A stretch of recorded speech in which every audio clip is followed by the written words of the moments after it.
जय श्री राधे कृष्ण। आप सभी का हमारे YouTube चैनल पे बहुत बहुत स्वागत है। आइए जानते हैं वर्ष 2021 में देव उठनी एकादशी का व्रत कब किया जाएगा, इसके शुभ मुहूर्त के बारे में, पारण समय के बारे में और इस दिन क्या करना चाहिए और इसके महत्व के बारे में।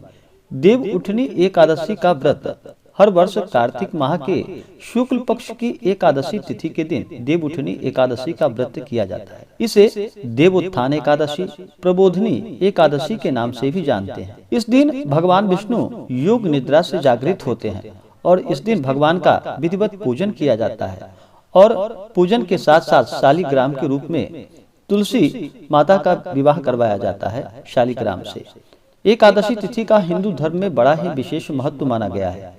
जो भी जातक, जो भी भक्त सच्ची श्रद्धा के साथ एकादशी का व्रत करते हैं, उन्हें सभी प्रकार के सुख और समृद्धि की प्राप्ति होती है। एकादशी का व्रत सभी प्रकार के पापों को नष्ट करने वाला है। एकादशी का व्रत हर माह के कृष्ण पक्ष और शुक्ल पक्ष की एकादशी तिथि के दिन एकादशी का व्रत किया जाता है।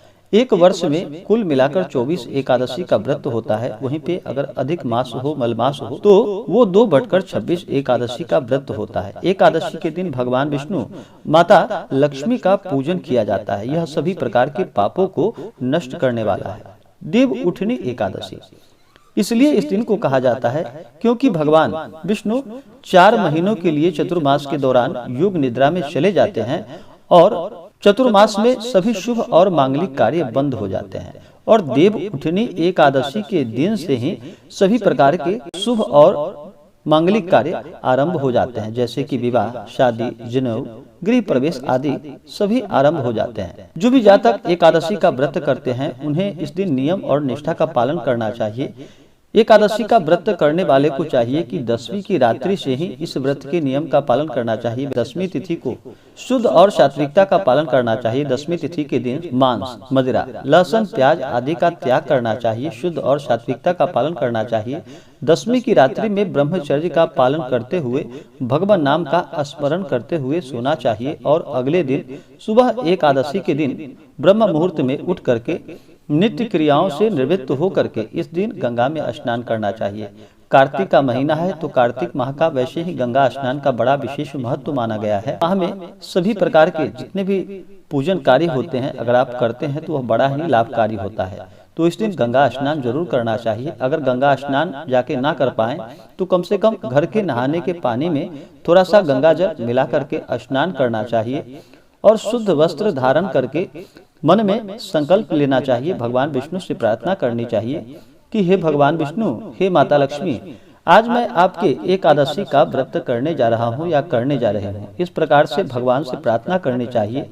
दिन भर व्रत और उपवास रहते हुए इस व्रत को करना चाहिए। अगर उपवास ना रह पाए तो एक समय फलाहार ग्रहण करना चाहिए। देव उठनी एकादशी के दिन बहुत से जगहों पर इस दिन शालिग्राम के रूप में तुलसी माता से विवाह करवाया जाता है और बहुत से जगहों पर द्वादशी तिथि को और बहुत से जगहों पर पूर्णिमा तिथि के दिन भी शालिग्राम से माता तुलसी का विवाह करवाया जाता है। जो भी सच्ची श्रद्धा के साथ इस दिन शालिग्राम और माता तुलसी का विवाह कराते हैं, उनके कई जन्मों के पाप नष्ट हो जाते हैं और भगवान विष्णु का विशेष कृपा प्राप्त होता है। एकादशी के व्रत में अगर जागरण करते हैं तो यह बड़ा ही लाभकारी होता है। एकादशी की रात्रि में जागरण करते हुए भजन कीर्तन करते हुए समय व्यतीत करनी चाहिए और अगले दिन जाकर के इस व्रत का पारण करना चाहिए समय के अनुसार। एकादशी का जो भी व्रत करते हैं उन्हें ध्यान रखना चाहिए कि इस दिन किसी के ऊपर क्रोध नहीं करना चाहिए। अपने मन में किसी के प्रति ईर्ष्या या द्वेष का भाव नहीं लाना चाहिए। सदा ही धर्म कर्म का कार्य करना चाहिए। किसी का अपमान नहीं करना चाहिए। महिलाओं का बिल्कुल भी अपमान नहीं करना चाहिए। इससे माता लक्ष्मी रुष्ट होती हैं। एकादशी व्रत करने के बाद अगले दिन जा करके इस व्रत का पारण के दिन ब्राह्मणों को भोजन करवाना चाहिए। ब्राह्मणों को द्रव्य और दक्षिणा प्रदान करना चाहिए। अपने श्रद्धा और सामर्थ्य के अनुसार गरीबों को भोजन कराना चाहिए। कोई भी अगर याचक आता है तो उसे खाली हाथ नहीं लौटाना चाहिए। जहाँ तक हो सके दान पुण्यों का कार्य करना चाहिए और फिर व्रत का पारण समय के अनुसार करना चाहिए। तो आइए जानते हैं देव उठनी एकादशी का व्रत कब किया जाएगा, इसके शुभ मुहूर्त के बारे में। देव उठनी एकादशी का व्रत। एकादशी तिथि प्रारंभ समय 14 नवंबर 2021 दिन रविवार को सुबह 5:49 और एकादशी तिथि की समाप्ति होगी 15 नवंबर 2021 दिन सोमवार सुबह 6:40।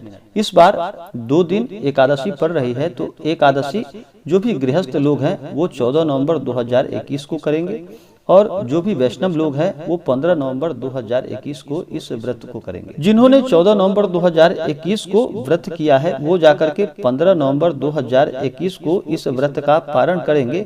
दोपहर 1:10 से लेकर के दोपहर 3:19 तक इस व्रत का पारण किया जाएगा।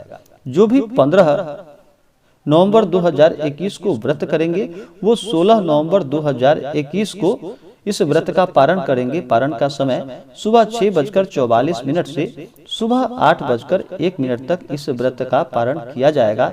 इस दिन द्वादशी तिथि समाप्त 16 नवंबर 2021 को सुबह 8:02, तो द्वादशी तिथि समाप्त होने से पहले ही व्रत का पारण कर लेना चाहिए। देवउठनी एकादशी व्रत का पारण तुलसी दलेन पारण, तुलसी दल से इस व्रत का पारण करना चाहिए। लेकिन ध्यान रखें, एकादशी के दिन तुलसी पत्र को नहीं तोड़ना चाहिए। इस बात का हमेशा ही ध्यान रखें। भगवान विष्णु के ऊपर अक्षत नहीं चढ़ाया जाता है। अक्षत जो कि चावल होता है, तो अक्षत की जगह भगवान विष्णु को तिल अर्पित करना चाहिए। विशेष प्रकार की पूजन और विधि के बारे में जानकारियां प्राप्त करने के लिए हमारे चैनल को लाल बटन दबा करके सब्सक्राइब करें, साथ में बेल आइकन घंटी दबाएं ताकि मेरे वीडियो का नोटिफिकेशन आपको समय समय से मिलता रहे। मिलते हैं फिर अगले वीडियो में, तब तक के लिए जय श्री राधे कृष्ण, धन्यवाद।